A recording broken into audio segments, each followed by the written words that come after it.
Aziz, yəni Azərbaycan-İsrail qəzetinin 10 aprel 1992-ci ildə yayımlanmış ilk sayını müşahidə edirsiniz. Qəzetin ilk buraxılışında bir şəxsin adı diqqət çəkir. Əbülfəz Elçibəy. O həmin vaxt hələ prezident olmamışdı. Amma İsrail qəzeti artıq onu Azərbaycan xalqına bir lider kimi təqdim etməyə başlamışdı. İndi isə sizi Elçibəyin ən yaxın dostu Nemət Pənahlının bu çıxışı ilə baş-başa buraxıram. 3 nəfər beynəlxalq Yəhudi icmasının nümayəndələri bizlə danışıb. O vaxt mən 26 yaşım vardı. Bu günlər gənclər deyəndə nəzərə alın bunu. Mən də təcrübəsiz, gənc bir adamam. Bunlar bizə dedilər ki, bizə əməkdaşlıq təklif elədilər ki, bizə maliyyə təklif elədilər.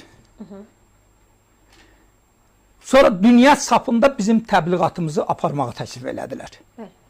Və ondan sonra qayıtdılar ki, sizi KGB-nin repressiyasından qoruyarıq. Mən də təsəvvür edirəm, KGB-nin zindanından təzə çıxmış adam.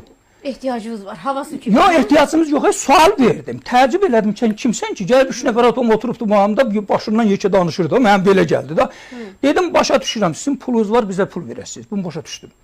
Qəzetiniz də var, bizi qəzetindən təbliğ eləyəsiniz. Siz kimsiz ki, bizi KGB-nin repressiyasından qoruyasınız?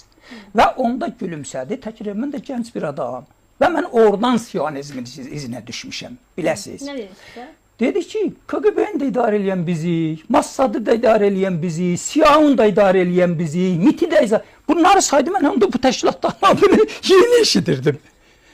Dedi, bizim icazəmiz olmadan kimsə KGB həbs edə bilməz, kimsə buraxa bilməz. Həmin məntiqə sizi onlar mı həbs etdirmişlər onun dediyinə görə? Mən onları qeyri-ciddi qəbul elədim. Bəli. Qəbul eləmədim, imtina elədim. Hələ təkrirəm, Xalq Cəbhəsinin yaranması 15 gündür.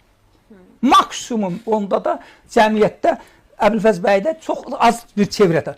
Əbülfəz bəylə onlar getdilər, danışdılar, razılaşdılar, saziş bağladılar. Ondan sonra gedən mən prosesi gördüm.